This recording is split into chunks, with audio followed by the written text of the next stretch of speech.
Sa gitna ng hagupit ng bagyong Tino at matinding pag-ulan, nagsagawa ng makabuluhang gift-giving activity ang Police Regional Office Negros Island Region sa pangunguna ni Police Brigadier Tom Ibay, Regional Director. Nito lamang ika-19 ng Nobyembre taong kasalukuyan sa Don Benito Lopez Elementary School sa Barangay Tinongan, Isabela, Negros Occidental. Mula sa simpleng pamamahagi ng tsinelas para sa mga kabataan hanggang sa libreng burger para sa mga residente. Ipinakita ni Police Brigadier General Ibay at ng buong pro-NIR na ang tunay na tulong ay hindi nasusukat sa laki o halaga ng ibinibigay, kundi sa taos-pusong hangaring magatid ng ginhawa, pag-asa at lakas ng loob sa mga naapektuhan ng kalamidad. Ang pagbisita ng kapulisan ay hindi lamang simpleng pagdadala ng ayuda.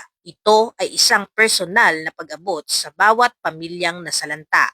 Sa bawat tsinelas na isinuot ng mga bata, may simbolo ng panibagong hakbang tungo sa pagbangon. Sa bawat ngiting kanilang nakita, may paalala na hindi sila nag-iisa sa pagharap sa unos. Layunin ng Police Regional Office Negros Island Region na lalo pang patatagin ang ugnayan ng PNP at komunidad, lalo na sa panahong sila ang higit na nangangailangan.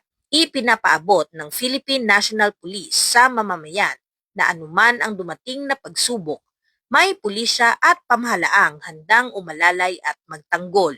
Sa kabila ng pinsalang iniwan ng bagyo, muling napatunayan na ang tunay na lakas ng isang komunidad ay nagmumula sa malasakit at pagkakaisa. Ang mga ganitong inisyatibang gawa ay nagpapakita ng tunay na diwa ng paglilingkod ng Philippine National Police, isang serbisyong hindi lamang nakikita kundi nararamdaman ng bawat mamamayan.